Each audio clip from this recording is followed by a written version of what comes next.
What is up YouTube? I'm Royal, I'm rank 1 Wildrift, and today I'm making my tier list for patch 5.3. If you've been watching my stream, you know I've had a lot of success on this patch so far, winning pretty much all of my games. So I think I have a pretty good grasp on the meta, so I'm going to try to communicate that to you guys so you can climb this season.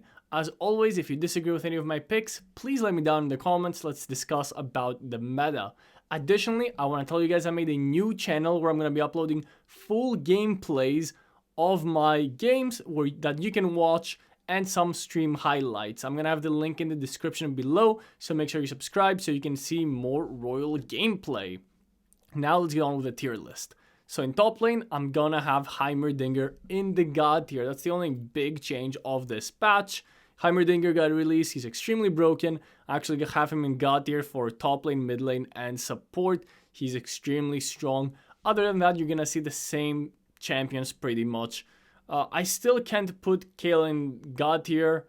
I think she's still not, I think she's a little overhyped. She's definitely very good, but I think she's a little overhyped. She's really good in certain situations, however, especially if you can scale into the late game. Camille, I think, is actually really OP this patch. She's got here with the rest of the champions, but she has a lot of potential to carry with the fleet footwork changes. They're really good on Camille, but nothing too new, I guess, in the Baron lane. Only the addition of Heimerdinger. The patch wasn't really Baron lane focused. You will be seeing a lot less ADCs in solo lanes after the ADC changes, but we'll talk about that when we get to the ADCs. Now let's move on to jungle, where in the God tier, we're actually going to see Rengar, Gragas, and Lee Sin, who are definitely the three best picks of the patch. Lee Sin, of course, I always have him in God tier because I consider him to be the best champion in the game. However, he's only insanely good if you're really good with him. Gragas and Rengar have been dominating the Chinese solo queue ladder. Every good jungler is pretty much using these two champions to climb. They're unbelievably OP right now. Kayle is in the S tier. She's actually really strong in the jungle. I think this might be her best role because she can safely farm and scale. So if you can get like an enchanter in your team, like a Lulu or a Karma and some decent frontline, definitely Kayle jungle can shine. I've actually moved Nunu into S tier. I'm finally a Nunu believer. A lot of you in the comments have been telling me that Nunu is underrated, and I do agree with you at this point. He's a great tank jungle option together with a Mumu and Maokai. Wukong has been S tier in my tier list for a long time now, but I just want to highlight him because with the Black Cleaver changes as well and the few buffs he's gotten over the last few patches, Wukong is definitely a great champion to be playing this patch. Graves is extremely strong with the fleet footwork changes. Same goes to Echo. Even though in the jungle, I feel like fleet footwork might not be ideal on jungle Echo. You might still want to go for something like First Strike or Electrocute. And the same champions that we usually see are in the S tier. A tier has a few niche picks that can be really good in the right situations, like the Mordekaiser, like the Zed, like the Kayn. Red Kayn is actually pretty decent in this patch. I have thought about putting Red Kayn in S tier, however, I don't think he's as useful as the rest of the S tier champions, especially since Kayn is just very weak until he gets his form, right? Moving on to mid lane, and again, we see Heimerdinger in the God tier. In the mid lane this patch, Heimerdinger and Syndra are definitely the two best mid laners. I think they're better than Kassadin, Yasuo, and Morgana. However, I don't want to put a tier just for them. But Heimerdinger and Syndra are definitely the best champions of the patch. Kassadin is a great mage counter. So again, if the enemies pick Heimerdinger or Syndra, Kassadin should be your go-to pick. Same with Morgana, right? Morgana is also great at this kind of negating laning phase, as we know, and Yasuo is just overtuned and needs nerfs. His damage is way too high, he's way too tanky with a new tank build. In the S tier, we actually see Echo make the S tier. I think Echo with fleet footwork is extremely strong. I'm going to have a video on that probably next week, we'll see. Kayle is actually decent in mid lane if you can get her into a safe matchup, and of course scale as usual. And of course we have the common S tier picks like the Ahri, like the Akali, the Jace, the Gragas, the Ziggs of course. And actually I added Zoe to the S tier. I think Zoe has benefited a lot over the last few patches and is definitely stronger mage than the likes of Vex, Vladimir, or Veigar, for example, even though I do think Veigar is a little underrated. Assassins are pretty low this patch in mid lane other than Echo. They're mostly struggling against these top tier picks, so I can't really rationalize putting them any higher. In the ADC, and here's where we had quite a few changes. So Ezreal is the main nerf, I would say. Ezreal's early game has been completely butchered for small buffs in the late game. So I think he actually got, what he got was just straight up nerf.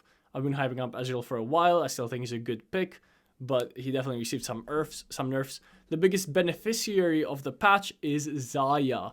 So since all of these ADCs, right, Tristana, Xayah, Ezreal, Kalista, Vayne lost base AD and they gained AD per level, Xayah actually, like the AD per level that she gets, catches up to the base AD that she lost at level 5. With Ezreal, it's level 8, and I think Tristana is level like 6 or 7. So Xayah is actually, I think, a straight up buff in terms of raw numbers. Like, you just have to play the early game a little safer, but you're going to be an absolute monster in the mid and late game with these changes. Tristana is still in S tier despite receiving some massive nerfs because her late game is now absolutely insane. So as long as you can play safe in the early game, your late game is going to be even stronger than before, and she was already strong in the late game. So she's S tier for a different reason this time. But I do think if you want to play Tristana and you still want that early strong game, strong early game, play Caitlyn. Caitlyn is so good this patch. You can play her with Fleet Footwork. You can play her with Lethal Tempo. Caitlyn is definitely a very, very strong pick if you want a long range early game bully as well, right? Kalista, massive nerfs. They were mostly focused on solo lane, but these will hurt Kalista in both ADC and solo lanes, right? She used to be God tier in my tier list. She's gone down to A tier. Vayne actually, I think, received something that I would call a buff in terms of what she was already good at. So what she's already good at, she's going to be even stronger at. And in situations where Vayne is bad, she's going to be even weaker because she has less AD now, right? So if you can get Vayne in the right situations, she can still be very, very strong. However, it's really hard to get her on that situation. Moving on support, and again, Heimer is going to be God tier for support. He's a little trickier to play as a support. However, he still has immense value. His turrets are just so good at controlling space, right? Sieging, taking down objectives, controlling objectives. His turrets are just too OP. I'm expecting a nerf next patch, so try to abuse him while you still can. Lulu is of course going to be joining him in God tier. Even though she did get nerfed pretty recently on her ulti and her passive, I still consider Lulu to be just a tier above the rest of the champions, especially if you're duo queue with your ADC or you have a really good jungler in your team that you can ult and play around, right? In the S tier, we actually have a lot of supports. A lot of supports I think are really, really good right now. If you want to play mages, Zyra and Karma are really good. Lux is a great option. If you want to play engagers, you have Thresh, you have Gragas, Leona, Maokai. If you want to play supportive champions like the Braum, like the Thresh, like the Ornn, I guess, can also kind of peel, even though he's a great engager.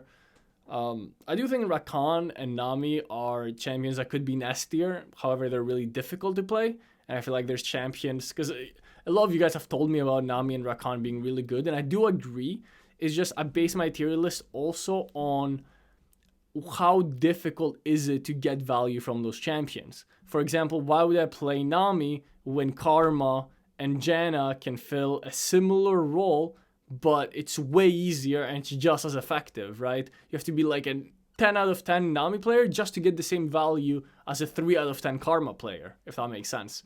And it's the same thing with Rakan. Why would you play Rakan when Nautilus and Gragas and Leona can do the same thing way easier, right? These champions, Nami and Rakan, I think they need some type of buff to their skill level where you actually, when you play good, they're more useful than these easier champions like the Leona, right? And that is not the case, and this is the rationale for me having them this low. And they have a lot more room for error while not getting a huge reward for how hard they are to play, right? This is also another reason I have Blitzcrank down here. Like, if you're a god Blitzcrank, yes, he can be just as good as Nautilus. However, Nautilus is just a lot easier to play and is just as effective, right? So this is my tier list. Thanks so much for watching. If you enjoyed the video, make sure to subscribe and comment down below if you disagree with me or you have any hidden OP picks that I might have missed in my tier list. And good luck climbing in the new season.